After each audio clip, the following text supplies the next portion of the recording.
All right, I tried to share my screen. Do you see anything? Yes, we see already.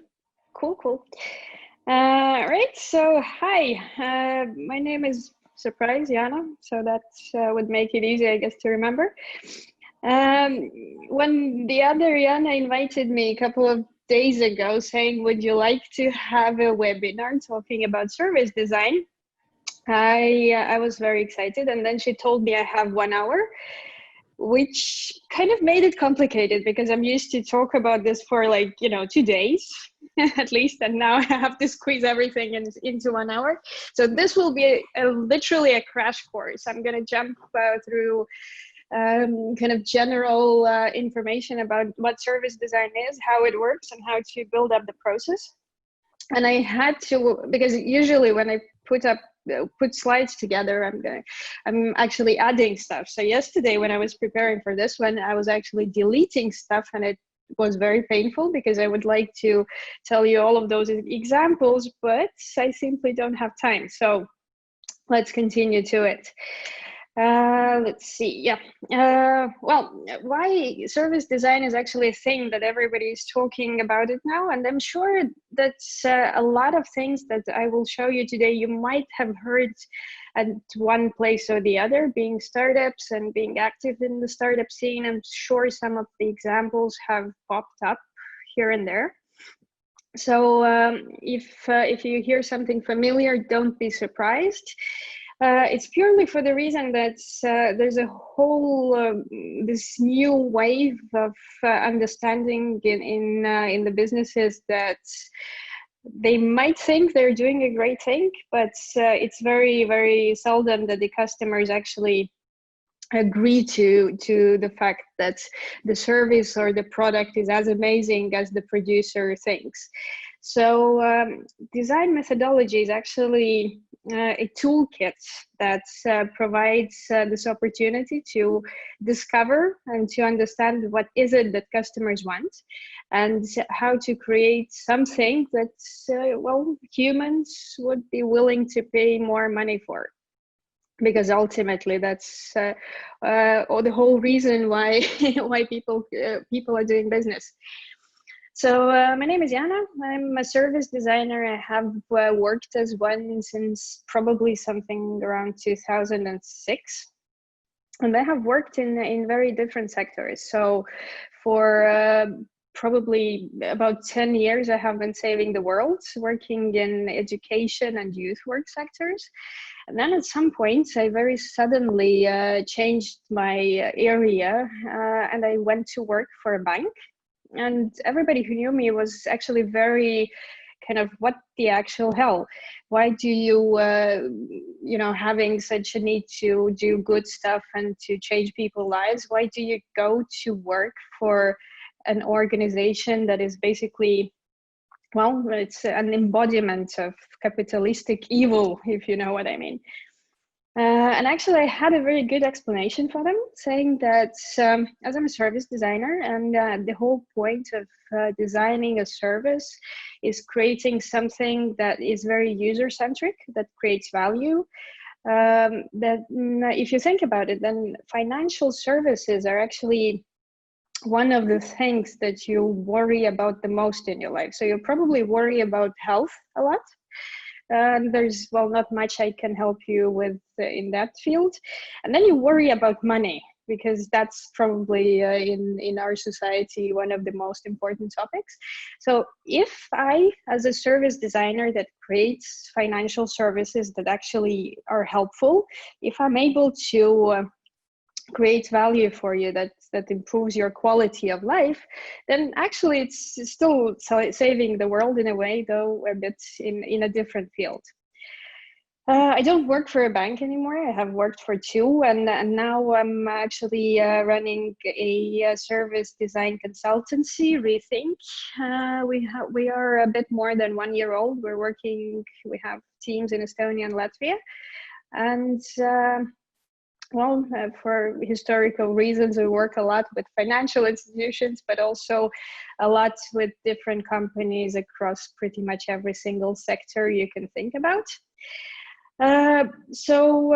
What we have been telling everybody in these different sectors, and what I actually would like to put on your mind, is that if you start at some point applying design strategically, if you don't just use it as a operational tool, but think of the whole business from design perspective and from user-centric perspective, then you will discover that you are growing a lot faster than all of your competitors. And there is a very simple reason for that. If you do something that people want, you're successful, and that's pretty much that. So how to do it? The complicated part about design is that you're supposed to create something that is very, very simple, and it's simplicity that sells well. And then if you're in technology, and if you have invested a lot of time in research, and you really know your field very well, then whatever it is that you're doing, you tend to lean towards complexity. And complexity is, first of all, it's very hard to produce. Complexity is expensive to create. And complexity is actually very hard for the users to understand, and therefore also to purchase. So the whole design process is about creating simple solutions that people want. I like this picture a lot. If you see the screen, it illustrates pretty well how marketing works in general. So typically when you're creating some complex solution, you may think it's useful, and you may think that it will actually bring benefits to your users in the end, but you end up, for some reason, putting so much effort into convincing your customers that this product is great, that you should buy it, you should try it, and you will like it in the end. Maybe it will not be as pleasant in the beginning, but it will create value in the end. So if you have to do that, there is something fundamentally wrong. And having worked quite many years in marketing teams and trying to convince people to buy products, I actually at some point understood that, the marketing would be actually useless and extinct as the whole science or as the whole field if companies at some point started doing something that customers actually want. So this is where design comes in handy. And there are a few principles in design that we need to remember. And I'm sure that you actually, 2 out of those 3 bubbles in your teams, in your businesses, you already have in place, and you have them nicely fixed. Probably first thing that you have is technology. So it's this lower right bubble here. You need to have it in place, and whatever it is that you're doing needs to be technologically feasible.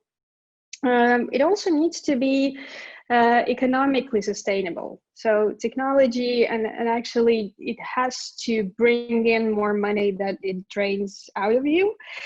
And this is usually the part that companies have very nicely working. Design brings in the third category. So it needs to be human-centric, and actually needs to meet the needs of customers. It's very often or very easy to hit these overlapping sections of 2 circles, whether here or on the other side, and it's very hard to hit the sweet spots where all 3, the technology, economical sustainability, and user centricity or use for people, actually meet. But this is something that every single startup, every single large company needs to try to do, because otherwise, if you don't find it, you will just simply go bankrupt. One more important thing about design and about how we design things is that you need to stop focusing on your product. So you need to stop or forget about improving purely your product and polishing the features. You need to start looking at the whole context that you're working at. So I find this example of improved mobility versus polishing the technology of the car very kind of good example, because it illustrates pretty well that as soon as you start looking at the whole context for the user, you actually discover a lot more business opportunities that you would see from this improving car perspective. So if you just look a bit in a broader context, you would discover plenty of opportunities for upsale, for example. You will discover a bunch of opportunities to create new products, to create new services, or to extend maybe the life cycle of your customer value creation. So you will end up with making something that is much more valuable both for your customer and for your business as well. One last thing about design before I skip into describing the process and how it usually works, how we work with different projects and different customers.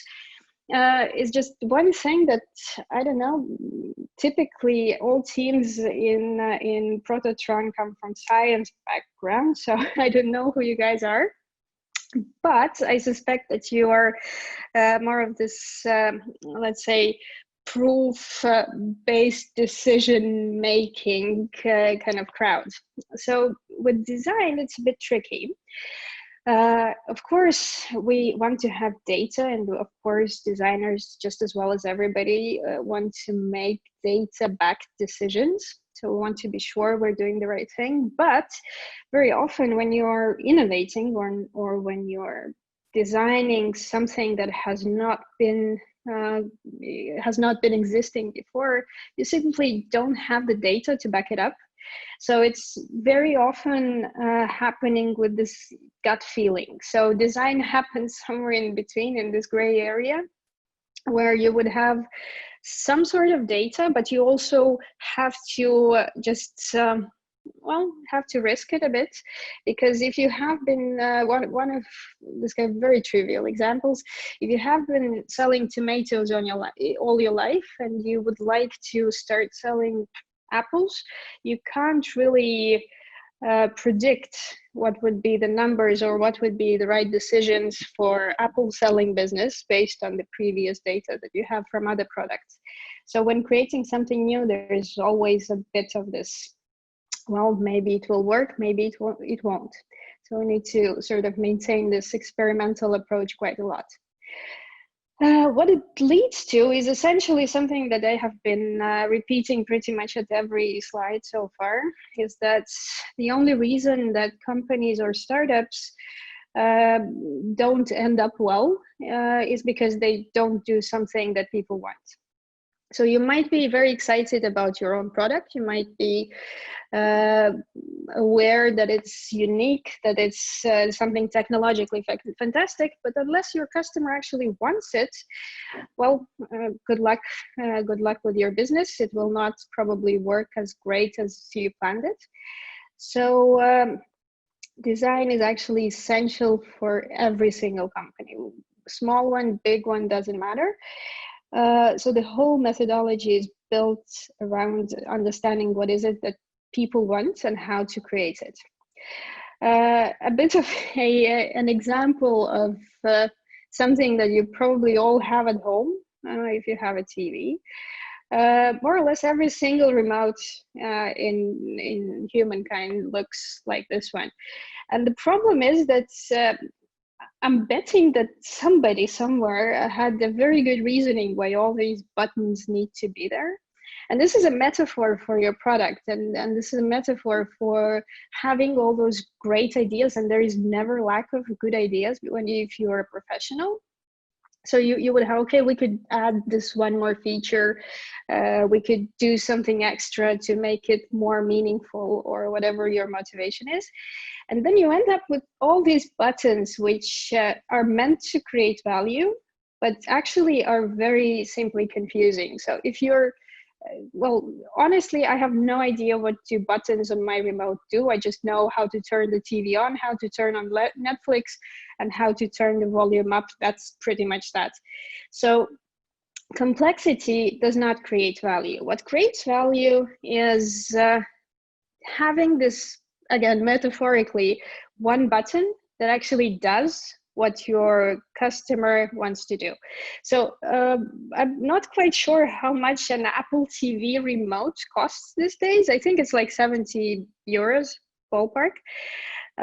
This universal remote, it costs 9 euros. And I think it's pretty much a great illustration for creating value and earning more money by doing this one thing very well, instead of doing everything just a little bit.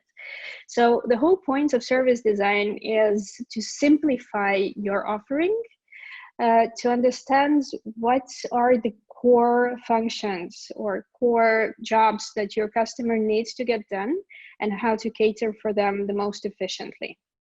It's not easy task because probably most of you already have experienced that creating a simple solution is much more challenging task than creating something that is very complex. So service design is actually a very time consuming and very energy consuming process, but nevertheless it pays off really. Ideally, it happens in 4 stages. So we actually go through the project, which is, I would say it's 4 or 5 months in general. So we would go through the discovery phase, doing a proper research.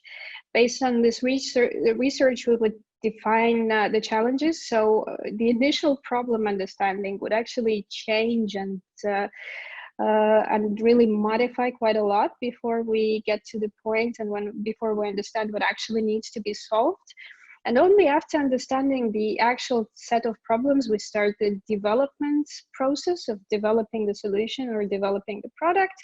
And finally, the delivery is also not as simple as it in theory could be. So it's also an iterative process of testing out different options, testing out different ways. I'm going to walk you through this process in a bit. But before that, I'm going to actually show you the reality. So this is in theory. This is how companies should be developing their solutions. And this is how it very often, unfortunately, looks like.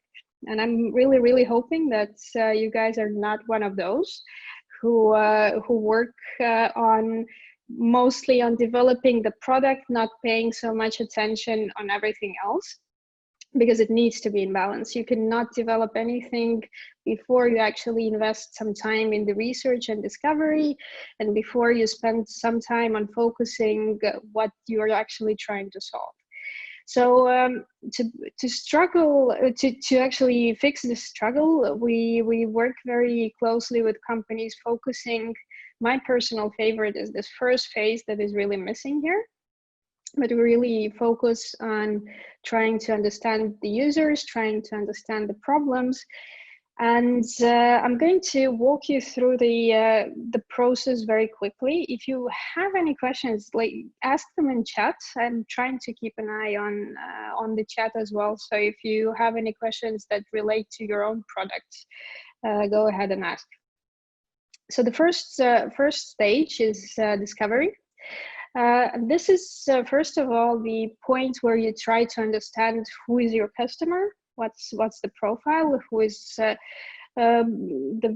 probably you're familiar with the term persona. So who are you designing for? And this is very important because when you will start to do the research, you need to know whose opinion to ask, because if you just rely on your own opinion or you ask the wrong people, you might end up in this situation. I actually love this picture very well because this is precisely how it very often turns out. And I'm sure every single one of you has experience with some sort of bad solutions, bad services, or bad products, where, don't get me wrong, there is not a single company in the world that starts off a product or a project thinking like, let's create something that is super painful and super useless for the customer. Nobody ever does that. Everybody thinks that they're doing everything right. And for some reason, it still turns up the wrong way. So you really need to do the customer research. you really need to understand how people think. You really need to go and talk to people. This is very important, talking parts, not sending out surveys, but actually going and doing in-depth interviews, because if you send out surveys, you just validate your own thoughts. If you go and do interviews, if you talk to people, you might end up discovering things that you wouldn't come up with on your own. So also observations are very important, because people very often say that they would do things, but in reality they don't. Very important is also to, as I mentioned, is to understand your personas, because what we also tend to do quite a lot, especially in technology, is to create universal solutions. And this slide is specifically about why universal solutions don't work. So it's actually a pretty old story, a pretty old case of US Army trying to improve their military airplanes during the Second World War. So at some point, they discovered that, well, typical problem, planes crash a bit too much and it's kind of expensive. So they were thinking of, okay, what it could be the main reason. And one of the feedback they got from pilots was that the cockpits of airplanes are extremely uncomfortable. So the request was, please make it comfortable. And the approach was, okay, we have a whole bunch of pilots. Obviously, humans have, some sort of physiology, and let's try to approach it in a way that we measure how long are the legs, how wide is the human, and so on and so on. So we'll make sure that the cockpit is as ergonomic as possible. So they did the measurements of 4,000 pilots, and they measured approximately 140 parameters. So that's, I actually have no idea what can you measure, what kind of parameters in human body you could possibly measure, like length of fingers and stuff like that. And according to this one, they actually updated the ergonomics in the cockpits, and statistics didn't change. So the planes were still crashing. Somebody who, let's say, dared to challenge the system at some point decided to check, okay, we have this universal model for what a pilot would typically look like. An average, let's say, and let's see if we can find this actual average human. The interesting thing is there was none. So out of 4,000 they measured, and out of this 4,000 that based on which they created an average, there was not a single person that actually met the average. So my point being, if you're creating a solution that seems to be neutral and fitting everybody, you will basically end up creating a solution that does not fit anyone. So you really need to understand who is your customer, who is the customer personas. You need to reach out for them.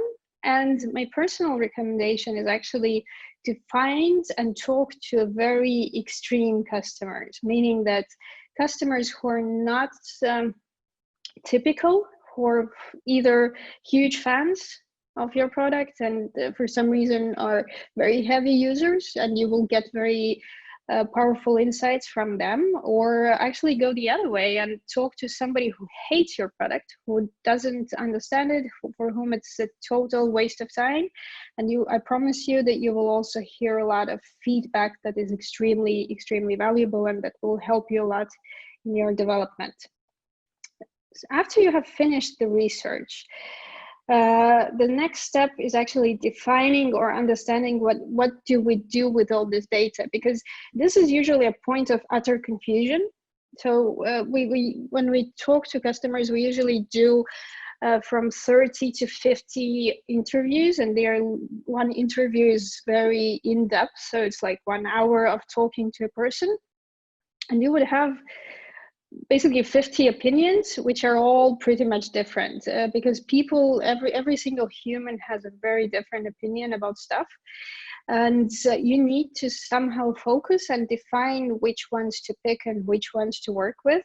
And this is a very crucial and important step from my perspective, especially because companies and people understand value very differently. Let me illustrate that a bit. Think for a second, what is the task of a car? What is the car supposed to do? If you have chats, if you have not fallen asleep yet, and you can write in a chat, what do you think the car is supposed to do? Any ideas? No, I'm guessing not. Well, fine. I'm just hoping that you're not asleep yet, quite. Oh, there's a couple of messages in chat. Take you from one point to the other. Yes, well, move people. Yes, so it's sort of supposed to do that indeed. However, there's an interesting angle to buying a car. So this is the car I drive, and I bought it exactly for the reason I wanted to get from point A to point B. But there's a whole other category of people who also buys a car. And obviously, if you buy a Ferrari, you don't buy it for the purpose to go from one point to the other. The trick there is that it's not a functional decision. So you would purchase a car that costs 270,000 euros for some other reasons than that. And if you go and ask this customer, the interesting part is that if you go and ask the guy, why did you buy a Ferrari? He's going to tell you a lot of these, well, good excuses, saying that he bought it because it goes from 0 to 100 in just a couple of seconds, or because, well, there will be some explanation why he needed it. Though the actual reason might have been that, you know, the guy just hit his midlife crisis. I'm sorry for being stereotypical, but that could be one of the reasons. And he needs some sort of way to draw the attention from young ladies. That could be one. Or he wants to make his neighbors jealous. That could be the other. So there is a whole bunch of actual reasons that have nothing to do with the functional job of the car. So this was an example for the guys. I have one more regarding the handbag. So what I will give you a couple of seconds to tell me, what do you think? What is your idea? Why do ladies have handbags? What's the job of the handbag? Any comments in chat?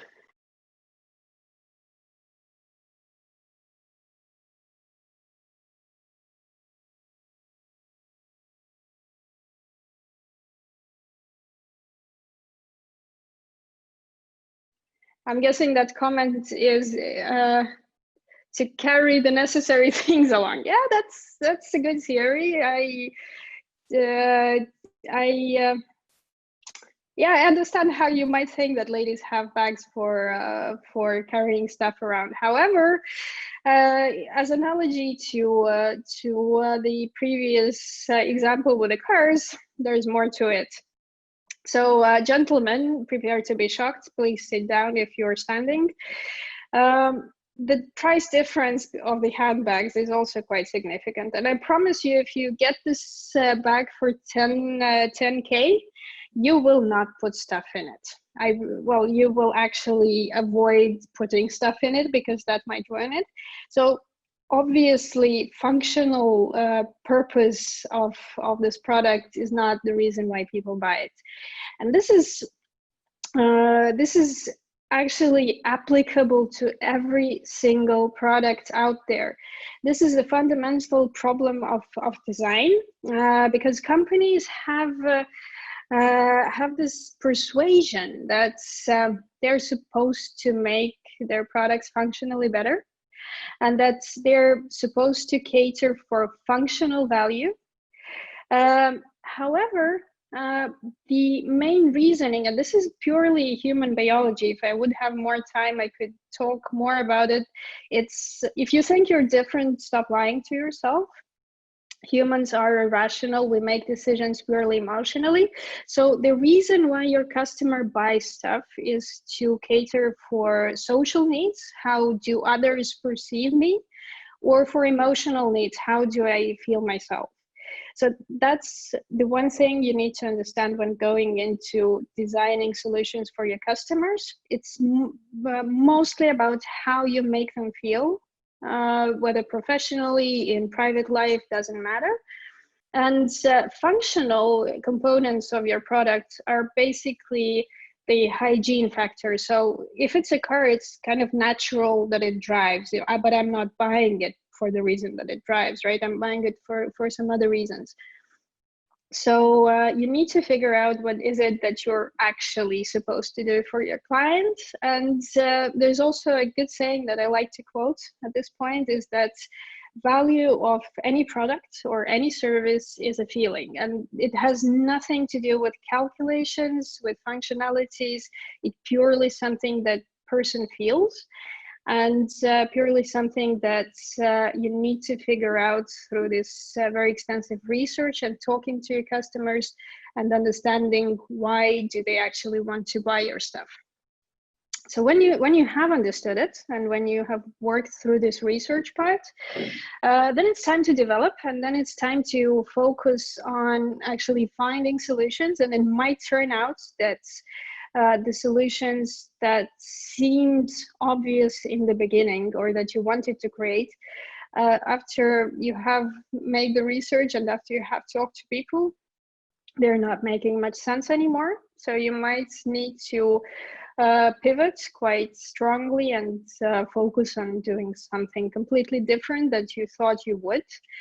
And one more comment here is that really it's not about building up the ideas. And this is again coming back to this remote control example.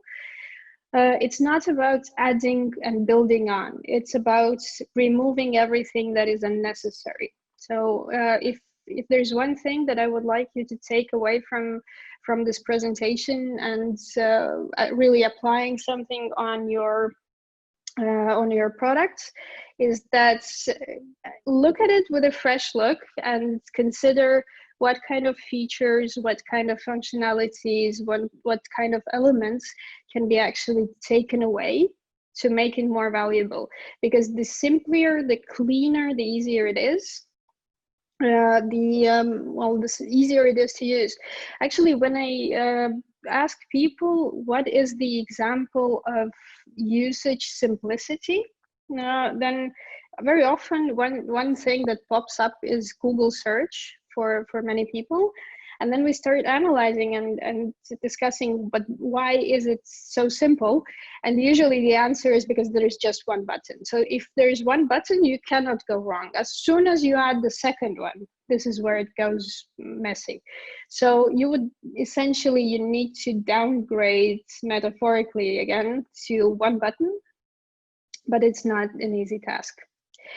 And of course, in every development stage, so when you think you're right, so you think you have discovered this one button that needs to be kept and everything else needs to be taken away.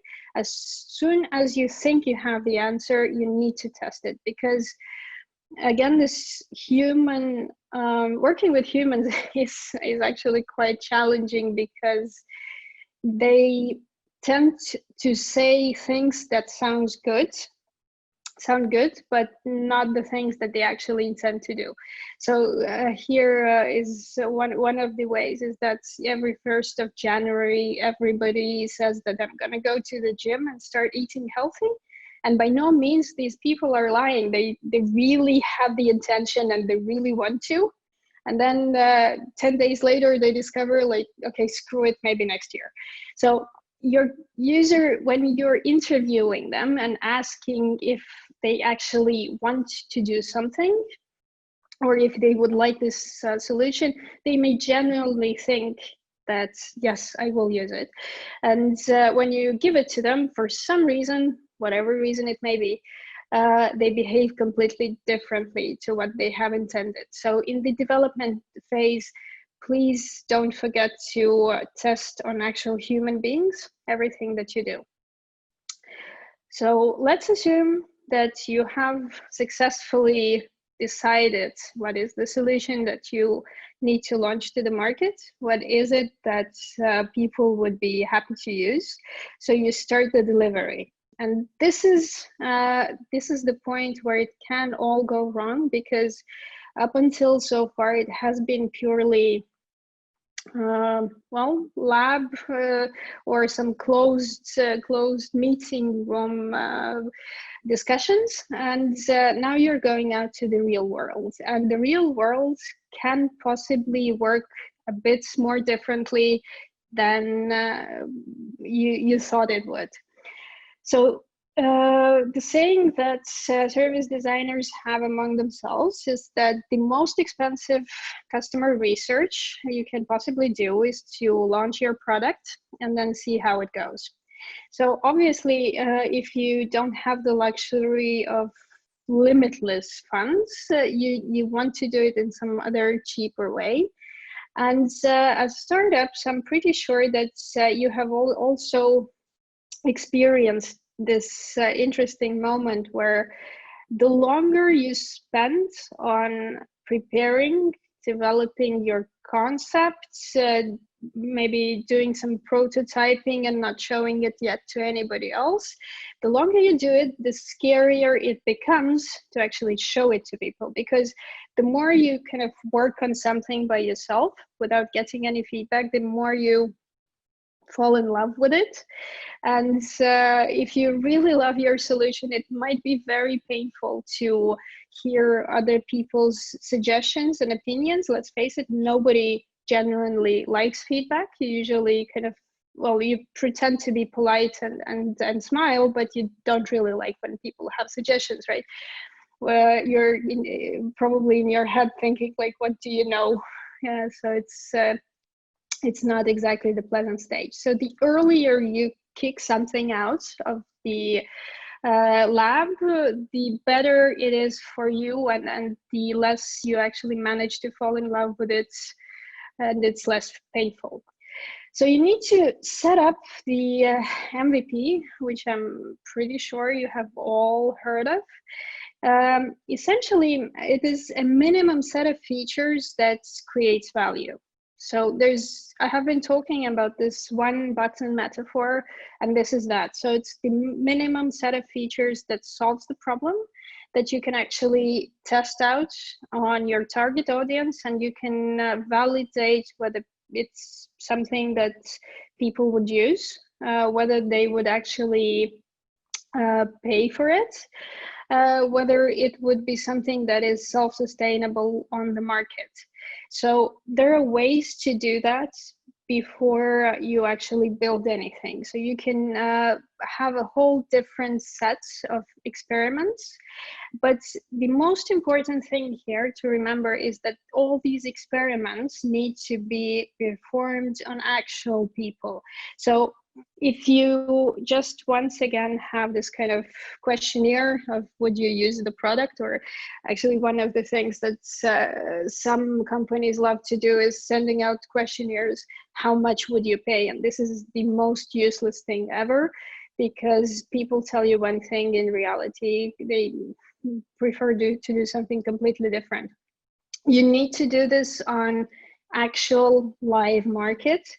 So there are many ways to do these experiments. This is just an overview of a few methods, and it's not full list. But you can either do a simulated sales on a landing page with A/B tests. Let's say you're testing out the price, for example. You can do some pre-sales via Kickstarter, or you can test technological prototypes with customers to see how they use it. So there's a whole bunch of different methods how to test out your ideas before you have actually created the product. And I think that, well, if you look at which kind of experiments have been successful in this in this way, Tesla has been actually doing pretty good with experimenting, right? So you would have a I think it was Model 3, I'm not sure, when they sold on the web page, basically just based on pictures without actually having or either the car or the factory where the car would be built, they would actually test out whether people are interested, and to make sure that it's not just yes or no, because it's very easy for people to just tick the yes button without taking any commitment. They actually took prepayment of 2,000 euros just to see that people are generally committed. And when there was a certain amount, well, they actually exceeded their estimated pre-sales amount. But as soon as you see that there is enough of people who are interested, then you actually go into the development and actually build the product afterwards. So this is something that designers do. We make human experiments. And there's a few more examples. I'm pretty sure you're familiar with the app. I'm quite sure I don't need to explain what it does. And just as you, Tinder was just a startup that was operating out of investment, not making any money yet. And they needed to test out the business model. So the one of their revenue streams is obviously advertising, but they also saw the opportunity in taking money from users. So having some more advanced subscriptions, not just the free versions. And this is what they needed to test, because it was pretty unclear if people would be willing to pay money for dating. Okay, there's some, let's say, very ancient tradition of paying for dates, but this is not exactly legal in most of the countries. So they needed to somehow figure out how to monetize from the user side, how much money would people pay and for what features. So they launched experiments globally, showing different packages, different pricing to different people. And pretty fast, they actually figured out very interesting dynamics. First of all, they saw pretty fast that in very many locations, men are more willing to pay for the app than the women are. I suppose that's quite predictable, at least in our cultural space. But one more interesting thing was that they discovered very fast that there is a certain age starting from which people start to be willing to pay twice more, literally twice more. There's different ways to explain this phenomenon, and it's maybe because actually at some age people's income starts to be bigger, so they can afford more, or maybe they just start to become a bit more desperate. That's also an explanation. But anyhow, at the age of 30 was the line where people started to realize that, okay, now it's not just $9.99, but it's $19.99 that I'm willing to pay. So, and this is something you do not get with questionnaires. I mean, if you approach somebody and ask them, how much would you pay for dating, person would not exactly answer honestly. But through this kind of actual test on the market, they figured out that it works and it's a legitimate business model.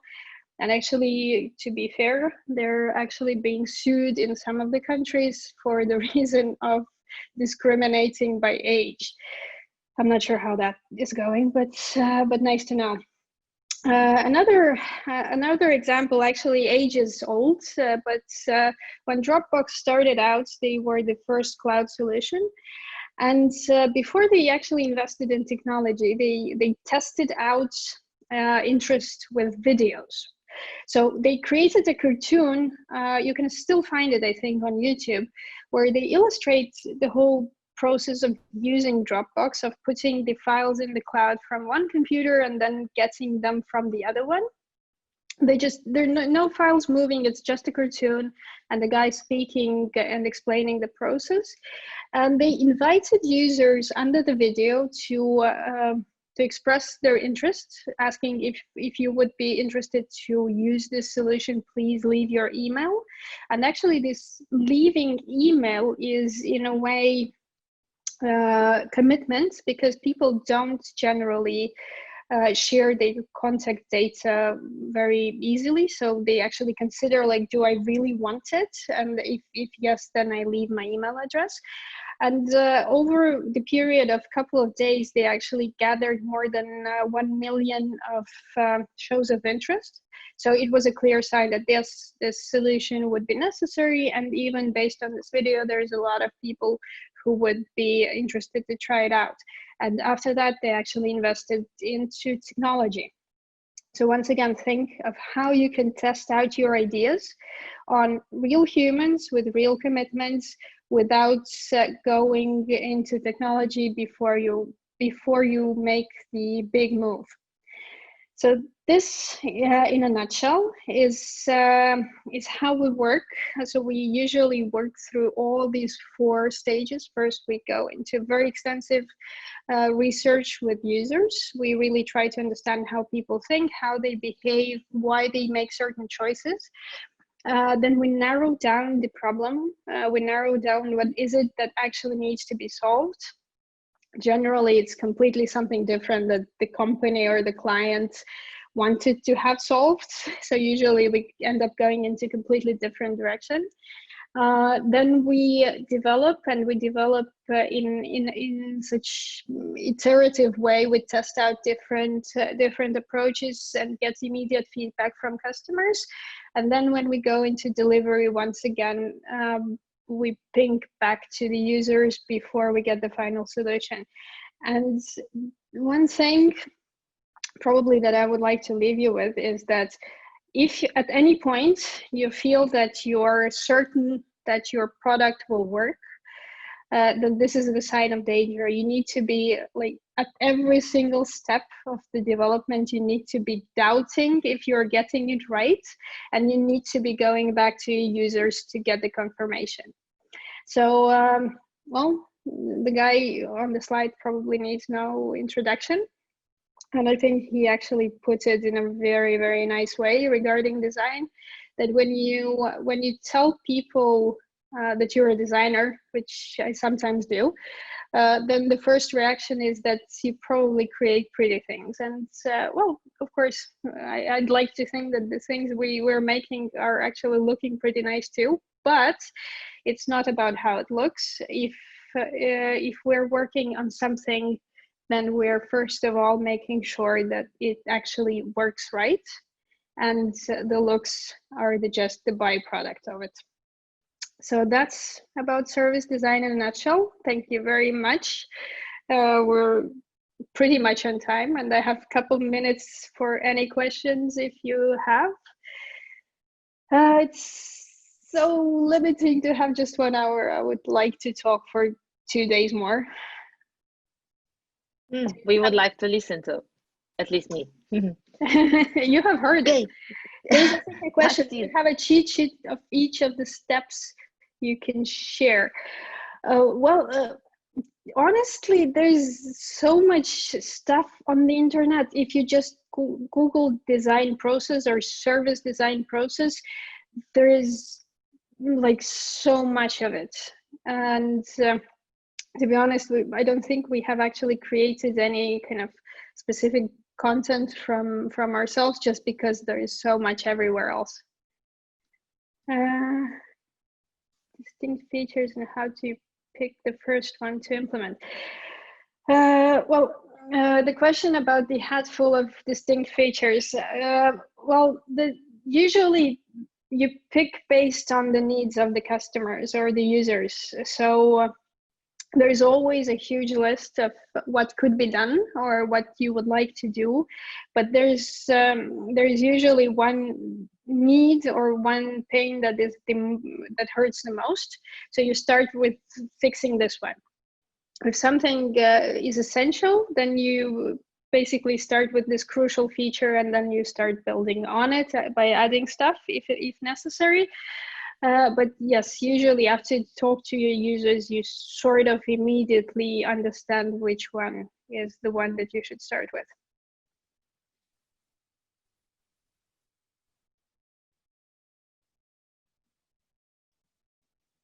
Anything else? I will check the Facebook if we have something here.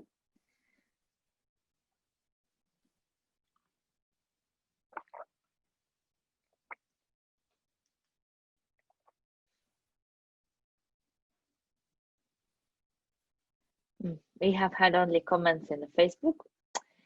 No questions. I hope they were not bad ones.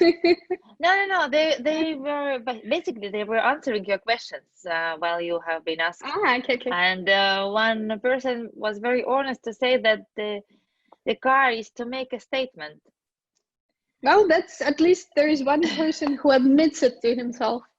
Absolutely. So,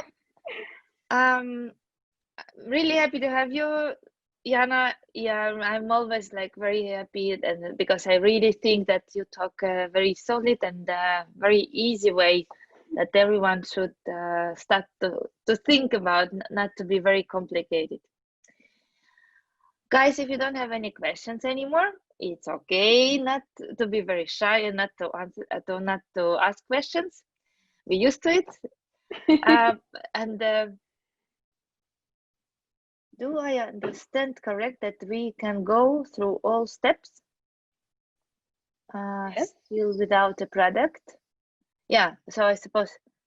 So well, yes, so the research and the sort of understanding what needs to be done is, of course, without the product.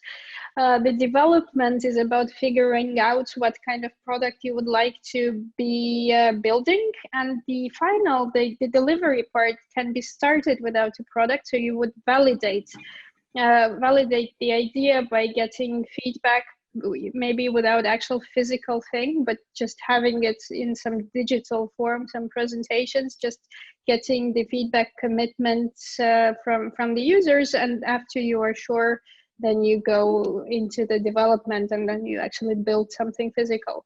So yes, you can do majority of it without having an actual product in your hands.